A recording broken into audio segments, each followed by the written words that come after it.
देवरानी ऊपर जेठानी नीचे। शर्मा जी की दो बहुएं, दोनों जम के मोटी, खूब मोटी, इतनी मोटी कि दोनों मोहल्ले में मोटी बहनों के नाम से फेमस थी।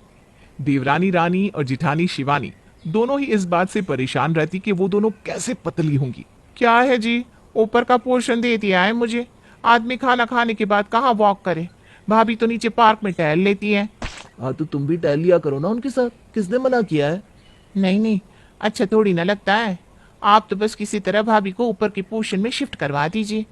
अरे कैसी बात कर रही हो, भाभी तो बहुत पहले से ही नीचे वाले पोर्शन में है। बस एक तुमको टहलने को नहीं मिलता तो तुम भाभी को ऊपर शिफ्ट करना चाहती हो।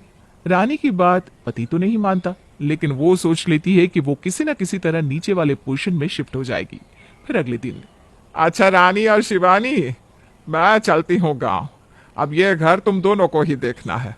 शिवानी, तुम बड़ी हो, कहीं कुछ फैसला लेना हो तो ले लेना, और हाँ बड़ी की तरह रहना, ठीक है। माँ जी अब चिंता ना करिए, मैं सब संभाल लूंगी। हाँ, और रानी तू भी शिवानी के साथ काम में हाथ बटाना, ये नहीं कि ऊपर ही टंगी रह गई। और जरा इसके साथ रात को खाना खाकर टहला कर देख, शिवानी वजन कम कर रही है। और एक तू है रानी, जो कि सास की कभी इज्जत नहीं करती थी। हाँ हाँ क्यों नहीं, बोलने की जरूरत नहीं है, आप जाइए। अब वैसे भी इतने दिन से रोज आपकी बातें सुन सुनकर तंग आ गई हूँ मैं। अब आराम करूंगी। सास शिवानी की ओर देखती है। शिवानी सास को आश्वासन देती है कि वो सब संभाल लेगी। अच्छा शिवानी, मोहल्ले में बहुत इज्जत है, हम लोगों के घर से लड़ने झगड़ने की आवाज नहीं आनी चाहिए, समझी ना। तो क्या मैं झगड़ालू हूँ? हाँ, मैं झगड़ा करती हूँ? अरे हाय रे, ये बुढ़िया जाते जाते भी तिल्ली लगाना नहीं छोड़ेगी। रानी ऐसे नहीं बोलते। माँ जी छोड़िए ना, देखिए पूरी सब्जी रख दी है, आप लोग खाना खा लीजिएगा। अच्छा। सास चली जाती है। तभी एक पड़ोसन आती है। अरे मोटी बहने, सास गई क्या तुम लोगों की? ओए मोटी किसे बोल रही है, खुद की शक्ल देख, काली काली सी, हमें मोटी बोल रही है। पड़ोसन को रानी पर गुस्सा आता है। ओए, कल की आई मोटी। वैसे तो शिवानी तूने अपने आप को मेंटेन कर लिया है, लेकिन ये तेरी देवरानी, ये मोटी, इसकी जुबान को भी बोलना काबू करे। रानी को चार बातें सुनाकर पड़ोसन चली जाती है। कैसे कैसे लोगों से भरा है मोहल्ला ये, ऐसे मोहल्ले में कोई कैसे रह सकता है। एक मेरे मायके का घर है जहाँ। तभी रानी का पति आ जाता है। अरे भाभी, माँ गई क्या? मैं लेट हो गया, भैया अकेले ले गए होंगे ना स्टेशन तक। नहीं नहीं, पूरी बारात गई है, तुम्हारी माँ की शादी है ना। रानी क्यों बकवास किए जा रही हो, यही सिखाया है क्या तुम्हें तुम्हारे घर वालों ने? दीदी देखिए, घर वालों तक पहुंचने की जरूरत नहीं है, समझी। मेरे मोहल्ले में तो। हाँ भाभी, इसके मोहल्ले में तो ऐसे ऐसे लोग रहते हैं कि क्या ही बताना। ये तो फिर भी बहुत अच्छे बोल बोल रही है। उन लोगों की बोली तो ऐसी है कि कान से खून निकल आए। शिवानी मियाँ बीवी के चक्कर में पड़ना नहीं चाहती थी, तो वो वहां से चली जाती है। रात को सभी खाना खा रहे थे कि बड़ा भाई रोहित कहता है, रवि देखो, माँ अब गांव चली गई है तो घर में शांति रहे, इसकी जिम्मेदारी हम सभी की है। मैं नहीं चाहता कि घर में छोटी छोटी सी बात पर लड़ाई हो। हाँ तो कौन करेगा लड़ाई, बोलो। कौन है ऐसा यहाँ लड़ाकू स्वभाव वाला, किसे कह रहे हैं आप? अरे वो किसी को नहीं बोल रहे रानी, वो बस एक बात बोल रहे हैं। शिवानी, जो कि लड़ाई झगड़ों से दूर रहना चाहती है। अब मैं खाना खा चुकी हूँ, थोड़ा वॉक कर लूँ, आप लोग बातें करें। हाँ यही बात करनी है, मैं कोई पागल नहीं हूँ जो ऊपर टंग जाऊं। अरे मेरा भी शरीर हल्का सा भारी है, थोड़ी सी मोटी मैं भी हूँ। रानी, तुम थोड़ी नहीं, अच्छी खासी मोटी हो। भाभी के साथ वॉक क्यों नहीं करती? नहीं करूंगी, क्यों करूं? वो आराम से वॉक करके कमरे में, और मैं सीढ़ियां चढ़ूं, क्यों? देखिए मैं अब ये कहना चाहती हूँ कि मैं नीचे ही रहूंगी, ऊपर जाएंगे आप लोग, मुझे भी पार्क चाहिए सामने वाला। देखो रानी, मैं इतने सालों से नीचे रह रही हूँ, नीचे रहना आसान नहीं है, बहुत जिम्मेदारी वाला काम है। लेकिन रानी के सर पर तो भूत था कि वो नीचे रहेगी और उसे वॉक करने के लिए जगह नहीं मिलती है तो वो नीचे ही रहेगी। अब आए दिन शिवानी के साथ रानी लड़ाई करती, जरा जरा सी बात पर मुंह फुला लेती। फिर एक रोज, शिवानी, मैंने फैसला कर लिया है कि हम लोग ऊपर रहेंगे। ये रोज रोज की किटकिट ऑफिस से आने के बाद मुझे पसंद नहीं है। शिवानी के लिए भी पति की बात सर आंखों पर थी, वो भी मान जाती है और ऊपर रहने चली जाती है।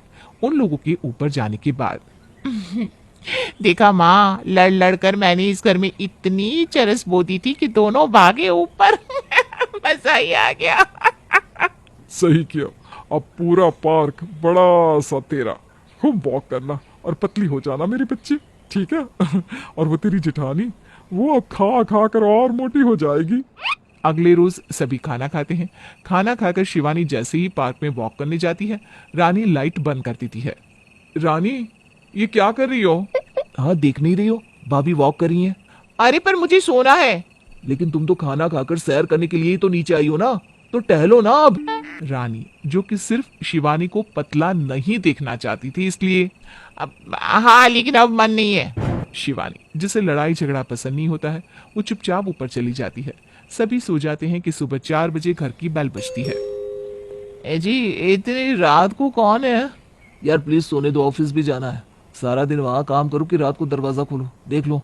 रानी धीरे से दरवाजे के पास जाती है कि बाहर से आवाज आती है। अरे भाभी जी, दूध वाला, क्या हो गया? दरवाजा खोलिए, देर हो रही है, आगे भी तो जाना है। रानी घड़ी देखती है तो सुबह के 4 बज रहे होते हैं। रानी दरवाजा खोलकर दूध लेती है। अरे छोटी भाभी, शिवानी भाभी नहीं है क्या? क्यों? अगर मैं दरवाजा खोलूंगी तो मुझे दूध नहीं दोगे? अरे नहीं नहीं भाभी, वो शिवानी भाभी को पता है ना, दूध अभी ही उबाल कर रख लेना, नहीं तो फट जाएगा। अच्छा चलते हैं, कल थोड़ा जल्दी आएंगे। दूध वाला चला जाता है। उसके जाने के बाद हाय रे, ऊपर थी तो 9 बजे उठकर नीचे आती थी, भाभी सुबह 4 बजे उठती है, ये तो मुझे पता ही नहीं था। एक बार जब रानी उठ गई, फिर तो उसे सोने का वक्त ही नहीं मिलता। शिवानी 6 बजे नीचे आती है और घर के काम में लग जाती है। दोपहर का खाना पीना करके शिवानी फिर ऊपर चली जाती है और रानी जैसे ही कमरे में सोने जाती है कि फिर से घर की बेल बजती है। हे भगवान, ये घर की बेल कम मंदिर की घंटी ज्यादा लग रही है। जो देखो, जब देखो तब बजा रहा है। देखूं कौन है। रानी दरवाजा खोलती है तो सामने कुछ औरतें खड़ी होती हैं। अरे ये रानी है ना, शर्माइन की छोटी बहू, एक नंबर की बदतमीज। भाई तेरी जिठानी शिवानी कहाँ है? रानी हमेशा की तरफ बदतमीजी से कहती है। क्यों, भंडारा लग रहा है क्या? हैं? जो सारी औरतें यहाँ चली आई हो? अरे दुर्गा पूजा का चंदा लेने आई है, उसे बुला दो। अरे कोई चंदा वंदा नहीं मिलेगा यहाँ, बड़ी आई, निकलो यहाँ से, भागो। औरतें बातें बनाकर निकल जाती है। तभी फिर से बेल बजती है। रानी दरवाजा खोलती है तो सामने अखबार वाला खड़ा होता है। अखबार का बिल 200 रुपये, जल्दी से लाओ। हाँ हाँ, पेड़ लगा है ना, जो तुमने बोल दिया और मैं तोड़ कर लेकर आऊं, है? अरे कोई अखबार वकार नहीं आता इस घर में, जाओ निकलो यहाँ से, भागो नहीं तो पुलिस को बुलाती हूँ। अखबार वाला भी बड़बड़ करता निकल जाता है। रानी नीचे तो शिफ्ट हो गई थी, लेकिन नीचे रहने की जिम्मेदारी उसके बस की नहीं थी। फिर एक रोज, रानी, सासू माँ आ रही है। तो क्या करूं, नाचूं? नहीं नहीं, गाना गाऊं? अरे आ जाए, क्या करूं मैं? शिवानी रानी की बात सुनकर आगे कुछ नहीं बोल पाती। जब सासू माँ आती है। अरे शिवानी, तू ऊपर क्यों शिफ्ट हो गई?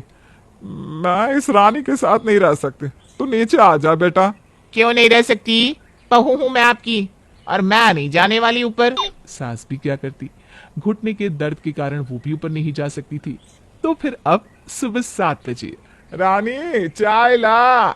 7:15 बजे, रानी अखबार आ गया होगा, अखबार लेकर आ। फिर कुछ ही देर में रानी। रानी की तो हालत खराब हो जाती है थक हार कर। हे भगवान, ये मैंने क्या कर दिया? नीचे रहने का फैसला क्यों ले लिया? मैं तो ऊपर ही अच्छी थी। ऊपर तो मैं रानी थी, नीचे नौकरानी बन गई।